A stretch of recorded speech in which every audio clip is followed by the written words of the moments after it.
আপনি কি জানেন লিওনেল মেসি ফুটবল ইতিহাসের প্রথম অধিনায়ক যে কিনা ইসরায়েলের বিপক্ষে ম্যাচ বাতিল করে জরিমানা গুনছেন? না, আপনি এটা জানবেন কেন? আপনার তো এটা জানার ইচ্ছে নেই, বরং আপনার কাজ মেসির সমালোচনা করা। একটা ছবি পেয়েছেন, অমনি মেসির সমালোচনা শুরু করেছেন। কারণে অকারণে মেসির পেছনে আপনি অকারণে পুরো ক্যারিয়ার জুড়ে লেগেছিলেন। তাহলে শুনুন, মেসি ফিলিস্তিনের মানুষের প্রতি কতটা মানবিকতা দেখিয়েছিলেন।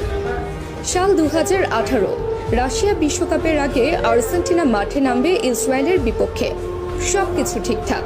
ঠিক সেই মুহূর্তে ফিলিস্তিনের তরফ থেকে জানানো হলো এই ম্যাচটা যেন আর্জেন্টিনা বাতিল করে। কিন্তু আর্জেন্টিনা ফুটবল অ্যাসোসিয়েশনের তরফ থেকে সেটা সম্ভব ছিল না, কেননা এই ম্যাচটা বাতিল করলে মোটা অঙ্কের জরিমানা গুনতে হতো AFA কে। আর অর্থনৈতিক দৈন্য দশায় ভোগা আর্জেন্টিনা ফুটবল অ্যাসোসিয়েশনের তরফ থেকে সেটা সম্ভব ছিল না। ঠিক সেই মুহূর্তে ফিলিস্তিনের মানুষ সরাসরি খোলা চিঠি ছুড়েন মেসির কাছে।